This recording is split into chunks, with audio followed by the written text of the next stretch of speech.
नमस्कार, आप सुन रहे हैं ईशा इनसाइट्स, जहां हम लेकर आते हैं बेहतरीन किताबों के ऑडियो बुक्स और समरीज, वो भी हिंदी में।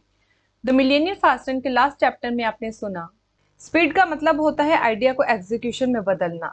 सोचना इजी है, लेकिन उस सोच को काम में लाना ही असली स्पीड है। ज्यादा लोग पावरफुल इंफॉर्मेशन को वेस्ट कर देते हैं। वो सिर्फ पढ़ते हैं, सोचते हैं और फिर कुछ नहीं करते, रिजल्ट जीरो वैल्यू। जो सक्सेसफुल फास्ट एंड बिजनेसेस होते हैं वो चेस की तरह मल्टी डायमेंशनल होते हैं। सिर्फ प्राइस पे फोकस करने वाले वन डायमेंशनल बिजनेसेस अक्सर फेल हो जाते हैं। एग्जीक्यूशन ही वो डिवाइडर है जो विनर्स को लूजर से अलग करते हैं। सबके पास आइडियाज होते हैं, लेकिन सिर्फ एग्जीक्यूट करने वाले जीतते हैं। बिजनेस में एग्जीक्यूशन एक प्रोसेस है, जबकि आइडिया एक इवेंट। सोचना एक मोमेंट का काम है, लेकिन एग्जीक्यूट करना लॉन्ग टर्म डिसिप्लिन का। Ideas is equal to potential speed, execution is equal to actual speed. सिर्फ आइडिया से लैम्बोर्गिनी 220 एमपीएच दिखा तो सकती है, लेकिन चलती तब है जब एक्सेलरेटर दबाया जाए। तुम्हारे ब्लॉकबस्टर आइडिया के दूसरे वर्जन ऑलरेडी दुनिया में है। आइडिया सोचने वाले कुछ ऑन नहीं करते, एग्जीक्यूट करने वाले सब कुछ ऑन करते हैं। असली पैसा और मोमेंटम तब बनता है जब एक आइडिया मिलता है सॉलिड एग्जीक्यूशन से। आइडिया एक न्यूरोलॉजिकल फ्लैट्यूलेंस है, एग्जीक्यूशन ही उसे रोज की तरह महकाता है। तो चलिए अब हम चलते हैं अपने नेक्स्ट चैप्टर की तरफ, चैप्टर नंबर 39, जो है burn the business plan, ignite execution. Burn the business plan, ignite execution. Having the world's best idea will do you no good unless you act on it. People who want milk shouldn't sit on a stool in the middle of the field in hopes that a cow will back up to them. Curtis Grant। दुनिया का सबसे अच्छा idea भी किसी काम का नहीं है जब तक उस पर एक्शन न लिया जाए। जो लोग दूध चाहते हैं उन्हें सिर्फ खेत के बीच में एक स्टूल पर बैठकर ये उम्मीद नहीं करनी चाहिए कि गाय खुद उनके पास आकर दूध देगी। The world reacts how it reacts. दुनिया वैसे ही रिएक्ट करती है जैसे उसे करना होता है।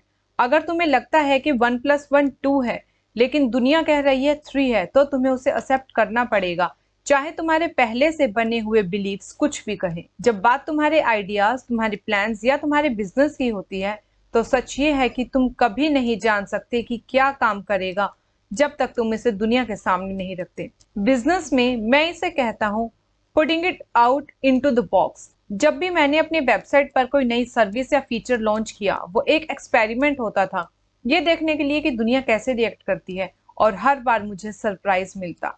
सोचता था ये नए साइट डिजाइन तो एक ब्लॉकबस्टर होगा, और फिर बैम, 100 ईमेल्स आते थे।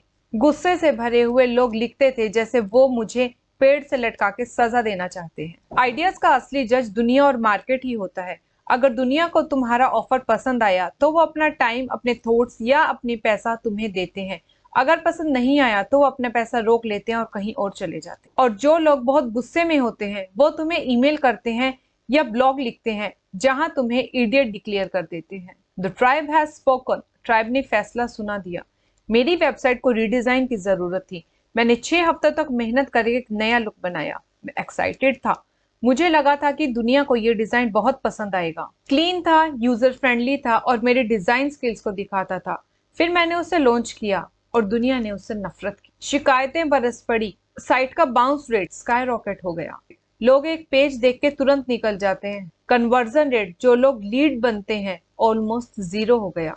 मैं 1200 लीड्स पर डे से गिरकर बेरली 500 लीड्स पर आ गया। ट्राइब ने डिसीजन ले लिया था। चाहे मैंने रीडिजाइन में कितनी भी मेहनत की हो, मैंने तुरंत पुरानी वर्जन वापस ला दी और 6 हफ्तों की मेहनत क्रैश कर दी। जो मुझे लगा था मेरा गोल्डन चाइल्ड है, वो एक्चुअली एक गोल्डन फेलियर निकला। दुनिया ने मुझे सिग्नल दिया, मैंने उसे पढ़ा और फिर एक्शन लिया। दुनिया हमेशा तुम्हें दिखाती है कि तुम्हें किस डायरेक्शन में जाना चाहिए। उन साइंस को समझो। और कैसे पता चलेगा कि दुनिया क्या चाहती है? अपने आइडियाज और कॉन्सेप्ट्स को एग्जीक्यूट करके दुनिया के सामने रखो। अपनी जीनियस का ब्रश उठाओ और दुनिया पर पेंट करो, ताकि वो तुम्हें बता सके कि तुम कितने सही हो या गलत। अपने एग्जीक्यूटेड आइडियाज को बॉक्स में डाल दो। Dead college professors roll over. दुनिया को आइडियाज की परवाह नहीं है, वो सिर्फ उन पे रिएक्ट करती है।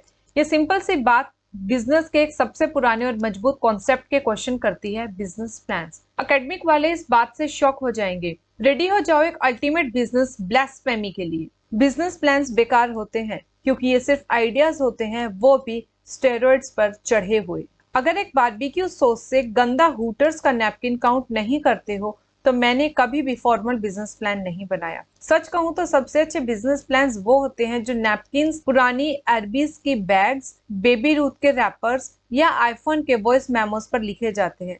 बिजनेस प्लान्स का असली प्रॉब्लम क्या है? वो भी सिर्फ पोटेंशियल स्पीड का एक इल्यूजन है।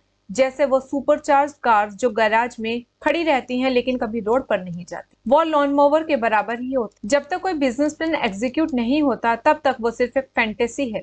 और जैसे ही तुम एग्जीक्यूट करते हो, क्या होता है? दुनिया तुम्हें वही बताती है जो मैं कह रहा हूँ, तुम्हारा बिजनेस प्लान बेकार है। मार्केट यानी दुनिया तुम्हारे बिजनेस को ऐसे डायरेक्शंस में ले जाएगी जो तुमने कभी सोची भी नहीं होगी।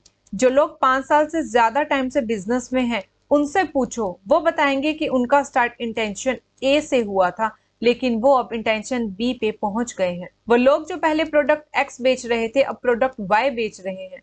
दुनिया तुम्हें बताती है कि तुम्हें कहाँ जाना चाहिए और बिलीव करो, दुनिया को तुम्हारे 150 page power point business plan से कोई फर्क नहीं पड़ता। फेसबुक कॉलेज स्टूडेंट्स के लिए सोशल नेटवर्क था, अब हर जनरेशन के लिए मास मार्केट प्लेटफॉर्म बन गया है। मैंने अपनी वेबसाइट को एक सिंपल डायरेक्टरी के रूप में शुरू किया था, आज वो लीड जनरेशन पोर्टल बन चुकी है। दुनिया में ये अमेजिंग पावर है कि जैसे ही तुम्हारा आइडिया रियल वर्ल्ड में आता है वो तुम्हारे पास बिजनेस प्लान का बैंड बजा देती। लेकिन इसका मतलब ये नहीं कि फाइनेंशियल एनालिसिस छोड़ दो। आंखें बंद करके बिजनेस में जंप करना बिना ये समझे कि उस बिजनेस के फाइनेंशियल रूल्स क्या हैं, ये स्टुपिडिटी है। जब मैंने लिमोजिन सर्विस के बजाय लिमोजिन वेबसाइट बनाने का डिसीजन लिया तब मैंने फाइनेंशियल एनालिसिस किया था, लेकिन मैंने प्लानिंग के चक्कर में फंस कर अपने आप को फ्रीज नहीं किया। जो चीजें फिगर आउट करनी है करो और फिर बस काम शुरू करो। दुनिया अपना काम करेगी और तुम्हें दिखाई देगा कि किस डायरेक्शन में जाना है। But I want venture capital. मुझे पता है तुम सोच रहे हो बिजनेस प्लान के बिना फंडिंग कैसे मिलेगी। सिंपल आंसर, नहीं मिलेगी। लेकिन प्रॉब्लम तुम्हारा बिजनेस प्लान नहीं है, कभी था ही नहीं। बेस्ट बिजनेस प्लान एग्जीक्यूशन का ट्रैक रिकॉर्ड। अगर कोई एंटरप्रेन्योर आके मुझे बिजनेस प्लान देता है जिसकी कंपनी 2 साल पहले $20 मिलियन में बिक गई थी, तो मैं उस प्लान को पढ़ता हूँ। क्यों? क्योंकि बंदे का रिकॉर्ड सॉलिड है। प्लान की वैल्यू नहीं होती, इंसान की होती है जो प्लान दे रहा है। मुझे आज लोग का प्लान पढ़ने में इंटरेस्ट है क्योंकि वो जानते हैं मैं एग्जीक्यूट करता हूँ। अगर तुम्हारे पास कोई एग्जीक्यूशन रिकॉर्ड नहीं है तो तुम्हारा प्लान सिर्फ एक वेस्ट पेपर है। Execution is equal to funding, business plan is not equal to funding. मैंने अपनी कंपनी सिर्फ $900 से शुरू की, ना इन्वेस्टर, ना फंडिंग, ना हेल्प। अगर मैंने 150 आवर्स एक 95 पेज प्लान का वेस्ट किया होता, किसी ने पढ़ा भी नहीं होता क्योंकि मेरे पास कुछ करके दिखाने को नहीं था। लेकिन जैसे जैसे बिजनेस बिल्ड हुआ, मेरे आइडियाज टेंजिबल एसेट्स बन गए। तभी वीसीज ने मुझे कांटेक्ट किया, मैं उनके पीछे नहीं गया। सेम बंदा था मैं, फर्क सिर्फ एग्जीक्यूशन का था। पहले आइडिया पेपर पे था, अब रियल वर्ल्ड में था। फास्ट एंड फोरम में जो लोग पूछते हैं इन्वेस्टर कैसे मिलेगा मेरे आइडिया के लिए, मेरा जवाब हमेशा होता है एग्जीक्यूट करो, प्रोटोटाइप बनाओ, ब्रांड खड़ा करो, कुछ बना के दिखाओ। 120 पेजेस के टेक्स्ट, चार्ट्स और ग्राफ्स सिर्फ ऑर्गेनाइजेशनल स्किल्स के बराबर हैं। वीसीज और एंजल्स एग्जीक्यूशन में इन्वेस्ट करते हैं, डॉक्यूमेंट्स में नहीं। अपना आइडिया रियल बनाओ, कुछ ऐसे जो इन्वेस्टर देख, छू, महसूस कर सके। ये ही तुम्हारा असली बिजनेस प्लान है। एग्जीक्यूशन ही फास्ट एंड की स्पीड क्रिएट करता है। तो दोस्तों, ये था हमारा आज का चैप्टर। अगर आज का ऑडियो आपको पसंद आया हो तो इसे लाइक करें, शेयर करें और इस चैनल को सब्सक्राइब करना ना भूलें। सुनते रहिए क्योंकि हर किताब के अंदर एक नई शुरुआत होती है। धन्यवाद।